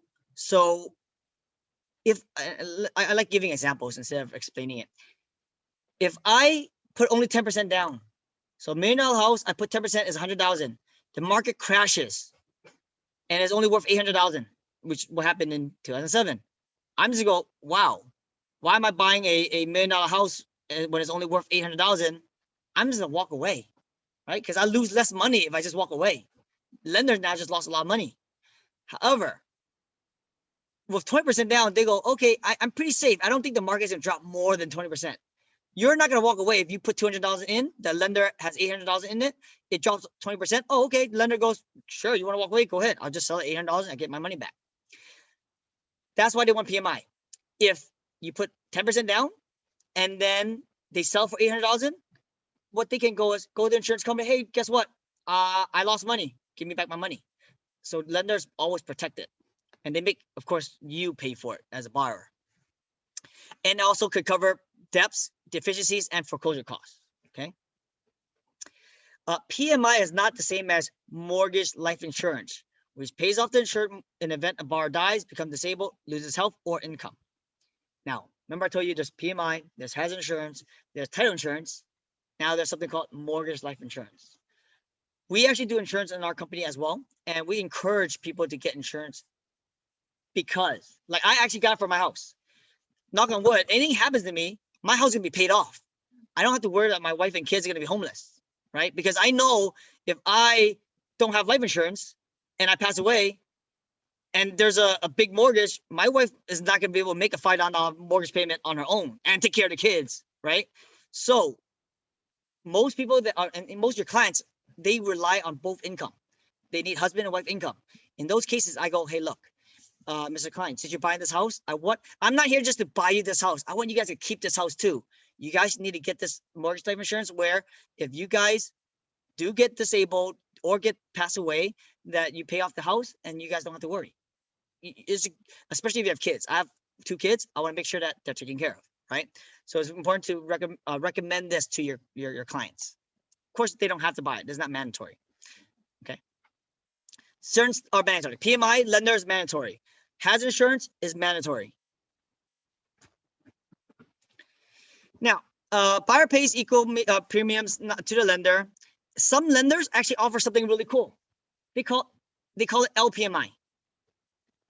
LPMI is, yes, you still have PMI, but the lender is willing to pay it for you. And these are typically for really highly qualified people that just don't want to put that a lot of down payment. Because one thing about the wealthy that you guys can really find out, they do a lot of numbers, and they'll go like, why am I putting 30-40% down in a house when interest rate's only 2%? I could put as low as possible, 5%, take the rest of it, I invest it, and I make 10%. Now there's a spread, right? I make that money with it. So for a lot of these people, they go, I'm high income earner, high credit debt, but the lenders want me to get a big loan because again, the lenders get a high interest. They will go, hey, you know what? You're a special client. We will do a LPMI. We'll still want to buy this just in case, but we'll take care of the costs. So it's cool. Okay. And a lot of lenders do this because they want to be like special loan program. You're gonna start seeing other, like, there are loans that I've seen now. I remember Wells Fargo did a 3% loan before. Like all you need is 3% down payment. That was a really cool loan too. Okay. One thing I want to mention to you guys: VA loans can go 0%, 0% down payment. Okay. Yeah, they have a lot of benefits. So, so for those that served, first off, I want to thank you guys for serving and keeping us safe and helping my family. But yeah, you get a lot of benefits with being a veteran. Okay. So now a buyer may cancel PMI. I told you guys that already. So 75%. If you have 75% of mortgage balance, you may agree to a cancellation. However, if you were more than late within the last 12 months or more than 30 days late on any time of your mortgage payments, they don't have to remove that PMI because you're at risk now. They go, hey, you missed payments before. I'm not going to remove it. So it's very, very important for your mortgage. Never miss it. Rather miss a car payment than your mortgage payment. Rather miss a credit card. Well, the best thing is don't miss any payments. All right, just don't miss any payments. All right. All right. Given for exchange for a property loan, a promise to evidence to pay, and is paid to the seller with the promissory made. Promise to pay is set out written document called a promissory note. Just make sure you know what a promissory note is. Okay. Evidence of a debt. Remember the OR and EE, right? There's the debtor, or what we call payor, and this is a note that delivers to the lender or carryback seller, which is the creditor. And there's two types of loans. There's a installment note or straight note. Installment notes are what you normally would see, whereas a periodic payment, like every month you pay a certain amount, right? Until it's fully paid off. Or you might have a final balloon payment. This is the first time you see final balloon payment is any payment that's a large substantial amount. And the true definition is any payment more than twice the regular amount is considered a substantial amount. So if my payment is $5,000, if the lender requires a payment bigger than $10,000, it's considered a balloon payment. And I'll tell you guys more about that later on in other chapters. Well, it's actually right here. So final balloon payment is promissory note significantly greater than installment note, more common in commercial than consumer lending. But again, it's more than double. Straight note is a note calling for entire amount of principal to be paid together with the accrued interest in a single lump sum. I'll give you two examples again. I let a friend borrow money. I can say, hey, I'm gonna give you $1,000.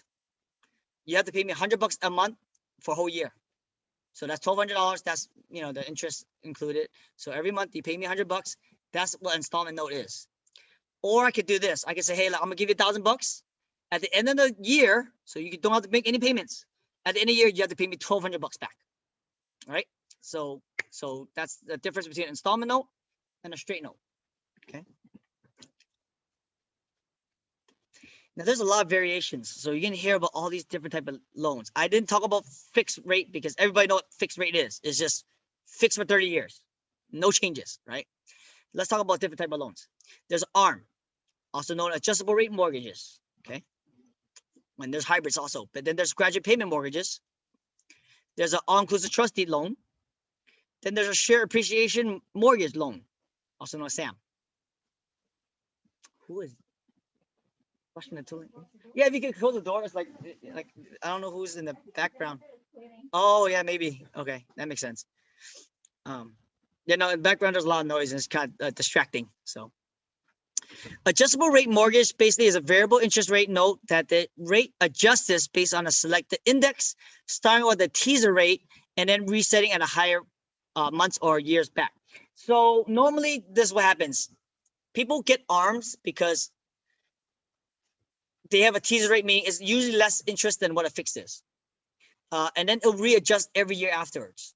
Then there's all these special ARMs that are like a 3-year ARM, 5-year ARM, 7-year ARM. Just means you're going to get a very, very low rate for that 5 years. Let's talk about 5-year ARM. It's like a 5, it'll show us 5, then /1. For 5 years, you get very low interest rate. Every year after that, it's going to adjust and usually goes up, right? It's not a bad loan. A lot of people give it a bad rep because of what happened in 2007. People are getting these ARMs, pick up payment ARMs, and they got very low rate. And then when it came to adjust, their payments went up, the rate skyrocketed, and they couldn't make it the payments, and that's why they lost the house. The right way of using this, and I tell my clients this, okay, I want to teach you guys what is a scenario you would use this. If they're buying a condo, and they know they're only gonna live here for like 3 years, and they're gonna upgrade in the future, why would you get a more expensive fixed rate loan if you're gonna leave in 3 years anyways? I would tell them get a 5-1 ARM. You get a cheaper rate for the first 3 years, and you're gonna sell it and get rid of it anyways, right? Those are good times to use these ARMs. Or I know I'm gonna buy and sell it fast. It's a quick flip, and I want to get a mortgage for it. I'm not gonna get a fixed rate. I'm gonna sell this in 6 months anyways. I'll get an ARM. So these are times you want to use this type of loan. Okay, so I just don't want everybody to say it's a bad loan, stay away from it, because it's not. It's not. Graduate payment mortgage GPM is basically an installment payment that periodically increase to provide acceleration payoff. So for those people that go, I want to pay this off fast, well, they could get this type of loan that goes, your payments start out low and it goes higher and higher. And for some people, they go, oh, I know I'm gonna get better in my business, or I know I'm gonna get a pay raise, and I just want to pay it off fast. Okay. Shared appreciation mortgage, SAM, is a buyer pays initial very, very low interest rate called a floor or minimum, and it's typically 2/3 or 3/4 of the prevailing market rate. But what they do is they share the appreciation. Okay, and again, this mostly is in commercial. Commercial does a lot of the, commercial does a lot of this where, hey, you're getting this really low rate. You're gonna find tenants and you're gonna fix it up and sell it anyways.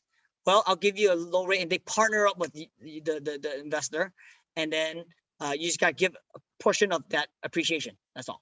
Okay. The first-time home buyer program that we have actually uses a form of this.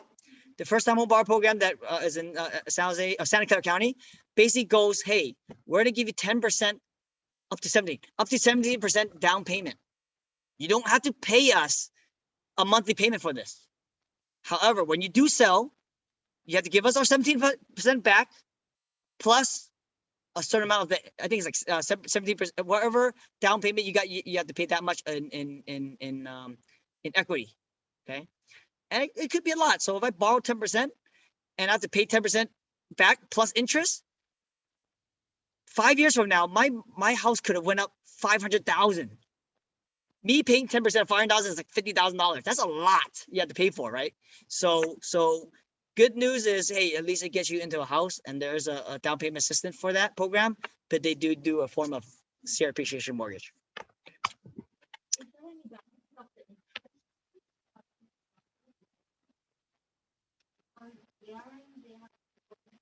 Yeah. The only thing is, I don't know if the rates are higher or lower, but you definitely pay a lot less interest at the end of the end of the payments. Yeah, you just save a lot on interest. Actually, you know what? I take that back. I believe it should be lower. The reason why I say that, and don't quote me on this, yeah, guys. When you do 15 years, when you paid off earlier, 15 years usually a lot lower than 30-year fix. Like 15 years, I think is like, man, my lender told me you could get 1.99 before. I don't know about now, but like there was a time where he told me you did a 15-year fix for 1.99. I was like, that's crazy. To buy a house at 1.99, I never heard of it. Like maybe for a car, but not a house. Okay. All right. I'm going tangent off again. Sorry. So promissory note. It just shows existence of a debt, but once you pay off that loan, it's fully paid off, the lender has to do a reconveyance. You have to do reconveyance. So what is a conveyance? Transfer, right? So reconveyance means they have to transfer back.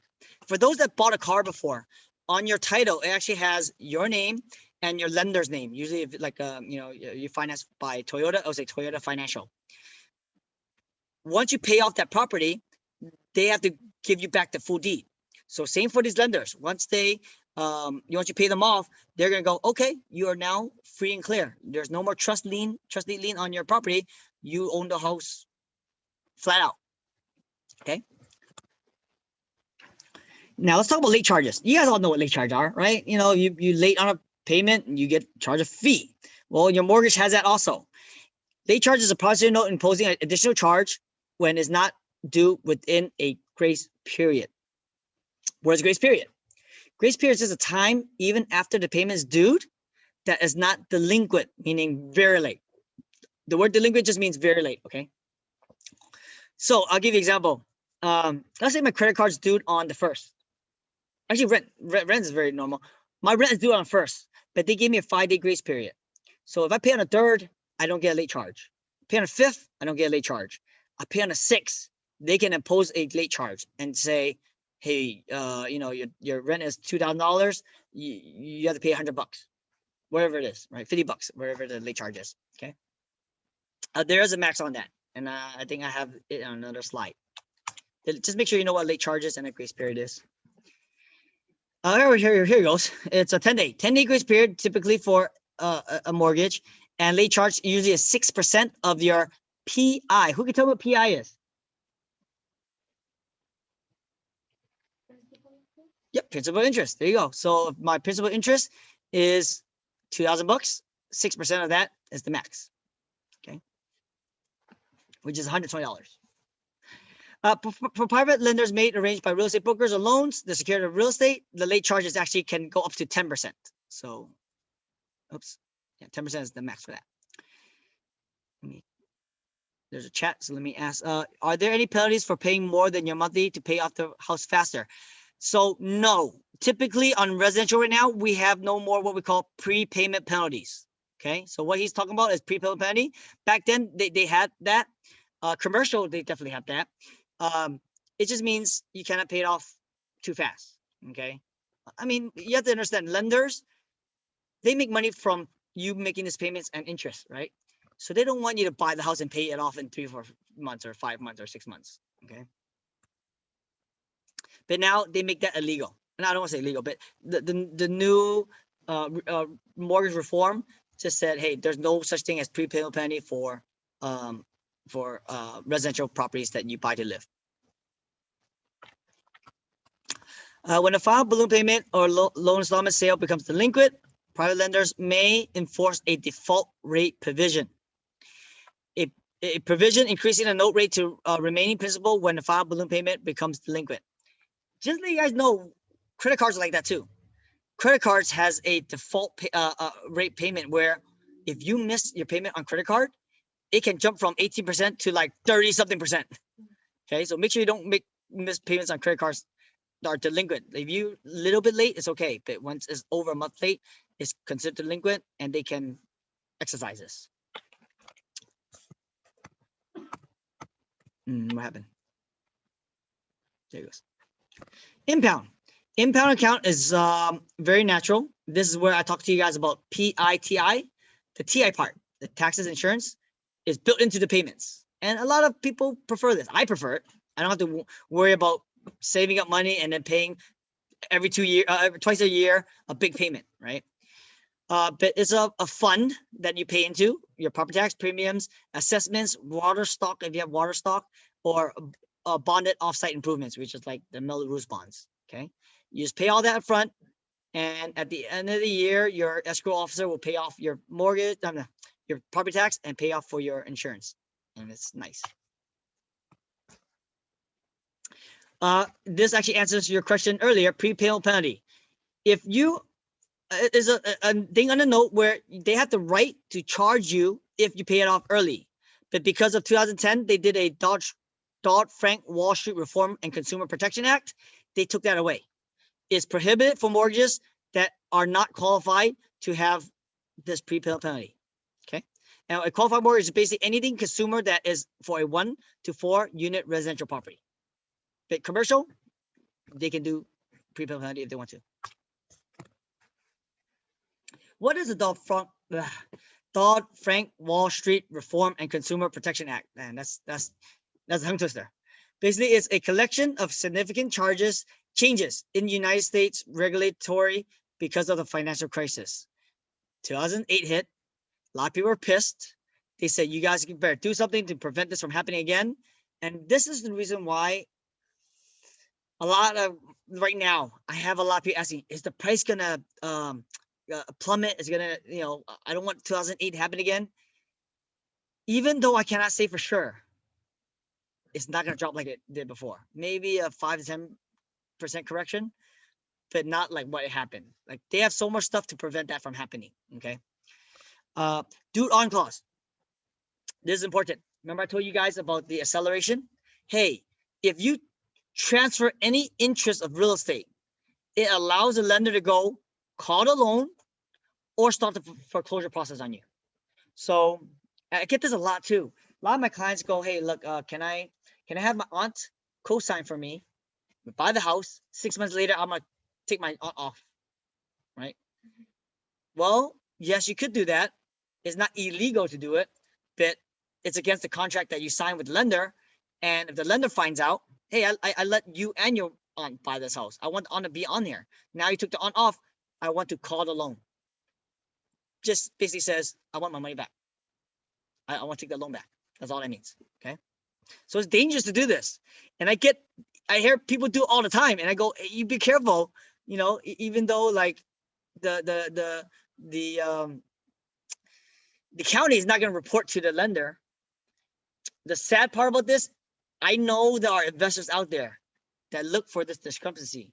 They see the note, they see who's on title, and they see it. What they do is they buy the loan. Investors can buy the note, buy the loan from these lenders, these mortgage, and then now they foreclose on the owners because they saw that, or they change the rate because of that. It's crazy, but you can do that. Deceased is different. Deceased, there's certain protections, okay? But if they want out, you have to refinance them out. And then the borrower has to qualify for himself. But the main thing is, and you're going to see in the next chapters I will talk about, you always want to get the lender's approval. If you want to remove something, just let them know, hey, I'm going to remove my aunt. Can we do it? And yes, they can. Okay. Final balloon payment.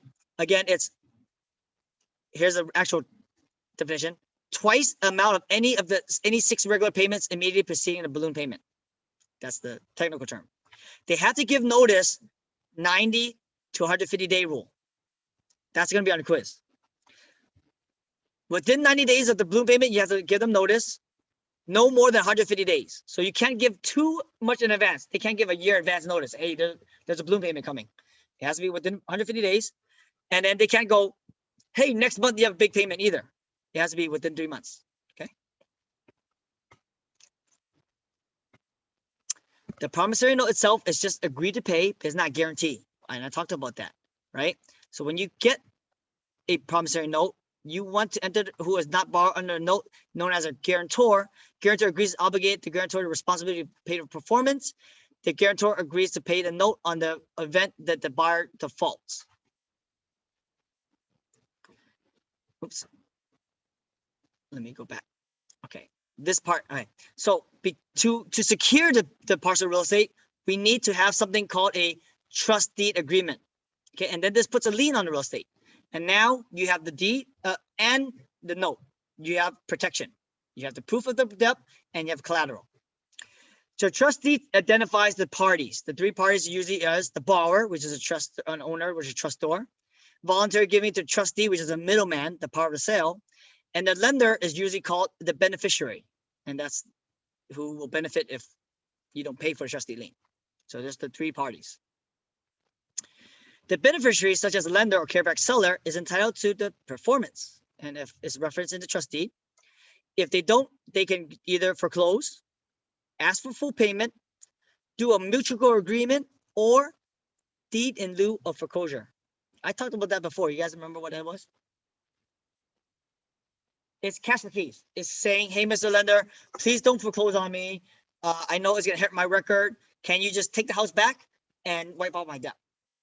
Okay, and you can do that with a seller. Like if I was a seller and then the buyer comes in to me and say, I lost my job. I can't make the payment no more. I don't want you to foreclose on me. Can I just give you back the house? And if I'm okay with it, then I'm okay with it. Right? I'm sorry? Yeah, well, I mean, there's some criterias like if the property values went down, I'm not going to do it, right? I'm like, no, you're giving back a property that's not worth it anymore. If I have some equity in there, then I'll definitely take it. I just make money, right? So yeah, depends. Like if someone owe you $500 and then give you a property back that's worth $550, are you not going to say no? You're going to say yes, right? Okay, fine, I'll take it back. Okay, but if it's only worth 400 now because market tanked, I'll be like, no, you still owe me. I'm going to have to go through foreclosure and all that stuff. So. All right. Failure for beneficiary to comply with mandatory reconveyance, meaning, remember I told you guys, once you pay it off, you have to reconvey. They will actually get penalty $500 or even a fine and imprisonment. Most lenders will always do the reconveyance, right? It's pay off, they reconvey, especially the big mortgage people. Now, there are these 4 ways for a person to take over a loan, okay? There's a formal assumption, which is between the lender and the buyer. So the lender tells the buyer, you can give someone else can take over this loan, and it's formal. Then there's a subject to between the seller and buyer, where the seller just tells the buyer, hey, whoever you sell this to, there's a subject to, you can give this to someone else to buy it. Then there's a subject to transfer of ownership, where the buyer without the subject agreement of any type, which is bad. Don't do this one at all. Then the best one is this. Best one is called a novation agreement, where the lender, the seller, and the buyer all knows about the assumption of the loan. Okay, and this way no one gets in trouble. Let's talk about subject to transaction. A sale of property encumbered by existing mortgage called for the buyer to take subject property and principal amount which is credit towards a purchase paid by the buyer. The seller representation of the terms and conditions of the mortgage is confirmed by the buyer's escrow and escrow demand of the receipt of lender's beneficiary statement. That's going to be on the quiz question. So make sure you know that. Beneficiary statement. Okay. Beneficiary relies on beneficiary statement and future payment schedules, interest, principal balance of the loan that they're taking over. So if your buyer is taking over the seller's loan, you're going to want to know all this. What interest rate that they're taking over? How much is still owed on that loan that they're taking over? And this is the statement that talks about all that. Okay, so you have to deliver this. Some buyers acquire real estate under unrecorded sales documents, such as lease options or land sales contract. This is done to avoid detection of change in ownership by lender or the county assessors. These unrecorded sales transactions, however, can trigger due on clause or reassessments. So here's another reason why people sell properties to someone else and they do not record it. Because once you do that, they reassess the taxes. That's a big amount sometimes. Like right now, there's Prop 19 going passing. That's a big thing for a lot of people. So if I own a property and I bought it 20 years ago, my taxes that I'm paying might be only like $3,000. If I transfer it to my kids now, after Prop 19, and if they're not living in it, they now, like back then, they can continue to pay that same amount. Now my mortgage, my property tax might jump from $3,000 to $15,000 a year. That's a lot of money. That's $12,000 a year for life that my kids have to pay for because of this rule. So some people go, hey, I'm gonna transfer it, but don't record it. Don't tell the county. You're the owner by paper wise. You can record anytime if you want to, but at least I want to keep your old tax bracket. You should not do it. That's okay. That's all I can say. You should not do it. people out there try to do it. You know, people out there they do things that they shouldn't. Okay, let's put it that way. So you have to record it though, right? Or You don't have to record it. Like they of course want you to record it, Mhm. but you don't have to record it. Does it ever go back to? I mean, is there like a police, a group that actually looks for this stuff, or no? No, not really. So I mean, things can happen. Like if something happened to the property and they file a claim for it, or they send a bill. Like I'll give you another example. Like, what if the city flags it and says inhabitable? They're gonna send it to the old owner because that's who is on record, right? And the old owner goes in there and says, "I don't own it no more. I sold this a long time ago." Yeah, in those cases, yeah, they could get caught for it, right? So there are ways that you get caught, but then there's a lot of ways that they don't get caught. I'm sure there's millions of people out there that have it not transferred and they're still paying this low property tax. Of course, the government's not gonna like it because they're losing money. But yeah. Same for let's say reporting your income tax. I know a lot of business owners, they really don't import everything they're supposed to, right? Like, so they're out there. Okay. The better way to do it is to do it legally by getting write-offs, by getting tax deductions and taking advantage of those type of stuff. Okay, let's go next. Lender may enter agreement with the buyer and the seller who assumes the mortgage and releases seller liability in exchange for lender charges fees together with the demand or the modification. And this is what we call a novation or substitution of liability. This is going to be on a quiz.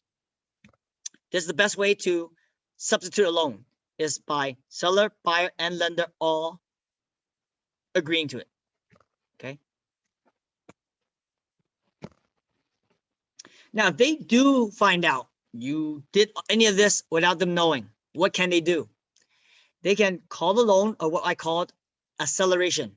Acceleration means, you know what? I let you borrow I gave you a 30-year fix, but you changed the loan out, the ownership out under me.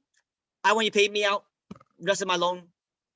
I don't know the days. It can't say tomorrow, right? But whatever the days are, like 6 days. Within 6 days, you have to pay me back all my money. Okay, or 30 days, whatever it is. Or they can recast. Recast just means, all right, I'm gonna modify your loan terms. Since it's just you now, let me requalify you. I might have to charge you more interest. I might have to charge you more for fees. But that's something they have a choice to do. Okay, they either accelerate, which asks for our money, or change the rate. Due on clause can be triggered not only by transfer, it can get triggered by land sales contract, by lease option to own. Remember, lease option to own, no one really sees it between the buyer and seller, but if the lender finds out for some reason, they can accelerate. Wraparound. I told you guys, the all-inclusive trustee wraparound loan, not good. If the lender finds out, they can accelerate or recash a loan. It can also get triggered by lease over 3 years or any coupled by an option. Don't ask me why lease over 3 years, because there are people out there that goes, hey, you know what? I can't sell it. I don't want to do it. I'm going to do a 100-year lease. But to them, any 3 year or more is considered a transfer. Okay, go figure. Now, due on enforcement is caused by death. So someone mentioned death earlier. As you said, death. Well, these are some exceptions. So if a transfer of deceased is a non-relative by will or trust following the death. So if you transfer that property to a non-relative, it can get due on. Okay. Death joint tenant owning 1 to 4 residential, which originally not occupying it, to a surviving joint tenant. So if they weren't occupying and they're joint tenant and it transfers, it won't be protected. Death of a co-owner of any other type. So if it's a commercial property, then there's due on clause. Death of a co-owner of any type property other than I typed that to both. So if it's to a immediate family that lives in it, so like my wife and I, they cannot do a due on clause because I died and transferred to my wife or transferred my kids, they cannot do a due on clause on that. There's a protection. Okay. So the due on clause just means that they can accelerate the loan at the time of death if it transfers over. If it transfers over if they don't owe anything on the house and they transfer, it doesn't matter. It would sound Well, something that well, would if be. you don't own anything, then there's no lenders to worry about. No, right. There's no lender. So if you own it, I mean, if you own it already, but like even on the final, for example, like you said, it's 90 days for the final balloon payment, right? Yeah. He died before that happened, Oh, okay. Yeah. 150 days in. And, then they can call that sooner than the 150 days They or no? can. They can if it's not in Okay. any of these cases. Yes. Mhm. Yes. Okay. Okay. Do-on clauses is not triggered by spouse or child. I mentioned that already. And they call it the federal do-on regulations, do-on transfer 1 to 4 to a spouse after the divorce cannot be also. So if you divorce any transfer, they cannot do on clause on divorces. Inter vivos trust is a title holding arrangement designed for probate avoidance on death, also known as a living trust. I am not a lawyer, but you should open up a living trust. I actually have a living trust open as well too. I'm supposed to put my property in there. I'm supposed to put all my stock account in there and even my bank account in there. If anything happens, it directly goes to my kids and none of my creditors can touch it. So again, talk to a asset manager or like a specialist that does estate lawyer, and they will teach you all this. Okay. But that is the end of today. Sorry, I did a lot of stories today and we went a little over. Let's go over the quiz together. 4. Man, I'm gonna lose my voice today. All right. Quiz 4. Number 1. All property acquired jointly by married couple, no matter how vested, is considered a community property. Yeah, more when married is always community. Okay. 2. Blank is vesting characterized as ownership, which property concurrently receive 2 or more individuals who share equal and have surviving rights of survivorship. Which one is equal? Has to be equal. Joint Joint tenancy? tenancy. Yep, that's the one has to be equal. Yep, B. Okay. 3. Lis pendens. What is that? Notice of pending litigation or pending action. Pending action. A. A. Why is it not B? It's notice of litigation, not prior. So Yeah. meaning litigation is over, no more. You don't need. Yeah. So Mhm. the tricky word is a prior. So that's Yeah. the reason why it's very tricky. So be careful with that. Okay. 4. To properly record a lis pendens is required to identify the parties lawsuit and B. Yep. The legal action. Post a notice pending legal Yeah. action. Number 5. Blank is written statement which presents an actual factual representation of the title and as acquired, encumbered, or leased. What is that called? A. Preliminary title report. No. No? Abstract of title. I said this was on a quiz question. So it's tricky though. You know why? Because technically you were right. Because the abstract of title is in a preliminary title report, but we were asking about the preliminary title report. The encumbered. Yeah. The specific. Yeah, I specific, forgot. right? I just that encumbered. Yeah. I got it. Okay. So blank insures against all encumbrances affecting title and is covered by the search publics and does not cover against unrecorded encumbrances. Which one is it? Homestead inscription. No, as the title insurance. No, So remember I told you guys the tip. If there's 2 answers that are very similar to each other, it's usually one of those, right? So right now we have the California title and American title. Which one insures against all encumbrances, meaning the better one? Which one's the better one? I'm sorry, what? I couldn't hear.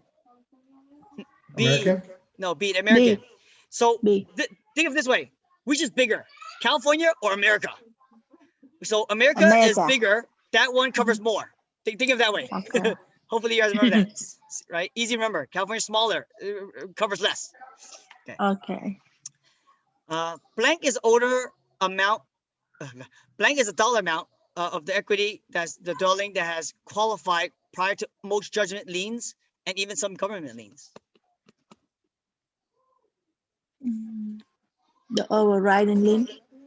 Homestead, this is the one that, remember, protection The against homestead. judgment. The homestead, the equity, the 75,000 that you get protection. Yeah, they word it differently. That's the reason why it's tricky, but it's the protection against judgment. It's your homestead, the one that I think Francisco was asked the declaration of homestead. That's document you Mhm.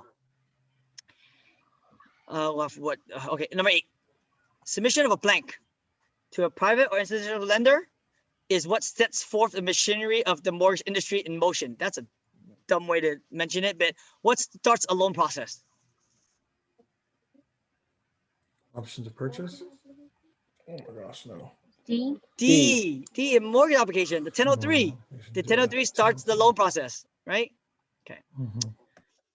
Blank is the estimate of the buyer's settlement charges, mortgage terms delivered to the buyer within 3 business days of the receipt.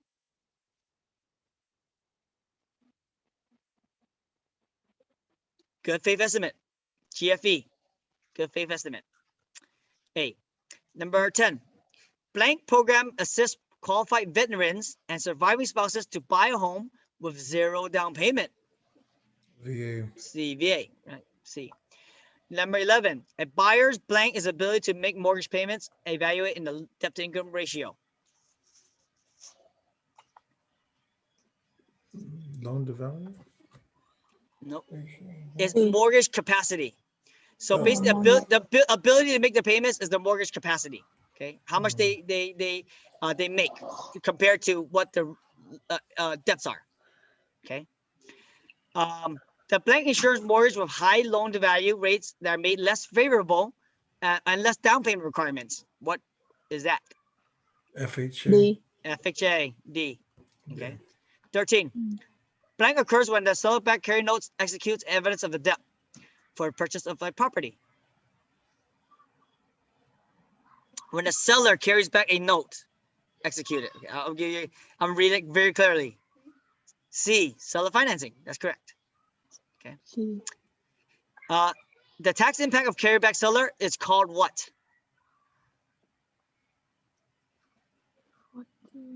Something category Portfolio. income. And I told you guys a Portfolio. clue. Portfolio. Yeah, portfolio. I said hey, this is Portfolio. going to be on the quiz. Yes, yes. Amount of interest a private lender can charge is regulated by what law? Usury law. Usury. Usury. That's for loan sharking, right? It says the Yeah. amount of interest is loan sharking. The most common penalty suffered. What do you suffer if they violate usury law? They forfeit all interest. Forfeit all interest. Okay, not the amount. Interest. So B. B. Do you see that again? Like, hey, there's two answers look similar. Yeah. One of them's yeah. So just remember that, and when you look at the state exam, oh, it's going to be one of these two. Okay. They do this a lot. Default mortgage insurance coverage by private mortgage insurers with high loan to value under 80% is called. We talked about a lot of Private mortgage insurance. PMI. Yes, PMI. Remember 80%, 20% down. Mhm. 18. If they are calling for entire amount paid together with the interest, what is that called? C. Straight note. Straight note. I heard someone try to Straight say note. A, straight note. Mhm. Yep. 19. Blank is called for periodic adjustments for interest rate and amount scheduled payments. Adjustable rate mortgage. Yeah, B, adjustable rate. Good. 20. A mortgage provide installment payments for periodically increasing be determined for a seller payoff. What's that called?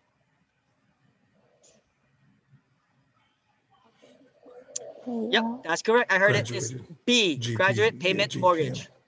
Yeah. 21. Imposes extra charge if a mortgage is not received on time or within grace period. That is the late Late charge charge. provision. Late charge. That's Yeah, easy one. late Late charge. What's the minimum rate, grace period? Let's see if everyone remembers that. 10 days. 10 days. C. C. Hey, that's in Spanish. C. Also, It's easy. I- No. C. 23. The owner of the real estate wants to pay off the principal balance debt before it's due is levy a charge. What is that called? Prepayment penalty. penalty. C. Prepayment. Mhm. Repayment Yeah. penalty. 24. Blank is a final payment which is amount greater than twice the amount of the 6 regular payments. B. Balloon. That's easy. B. Balloon. Okay. B. How much needs to be given to the buyer of the current owner before it's due? 90 days. Minimum. D. 90 90 days. D. 26. Blank is preferred method to use to impose a lien on real estate. Trust. Trustee. Yeah, you're right. B. Trust deed. Oh, a lot of people actually got that wrong, but you guys got it right. Good. 27. Blank. Such lender's carryback is entitled to a performance imposed by activity referenced in the trust deed and as a purpose of obtaining security. Beneficiary is the lender. Yes, that's correct. C. Beneficiary. When the lender enters into agreement of both the buyer and seller, the buyer assumes a loan and releases the seller liability. Is known as novation. B. 29. Occurrence of event which triggers a due on clause, which allows lender to call the loan, is called Acceleration. acceleration. And last but not least, due on clause triggered not only by transfer of real estate grantee, but at least over how long? 3 years. Hey, what else is 3 years? Everything Yeah. else is 3 years, right? The death in real estate, keeping your records 3 years. I told you a lot of answers is 3 years, and that will help you out. All right, guys, you guys have a wonderful night, and next week is going to be our last week of principles. Then you have to do your final principles exam. Just letting you guys know. Okay. All right. You just finished half of the class already. Thank you, Ben. You're welcome. You have a good night, See everybody. you guys. And Good night. talk to you. Yeah, Oh, wait, I have a bye-bye. question. Let's see. There's a question. Oh, it just says good night. Never mind. Good night. Right, bye.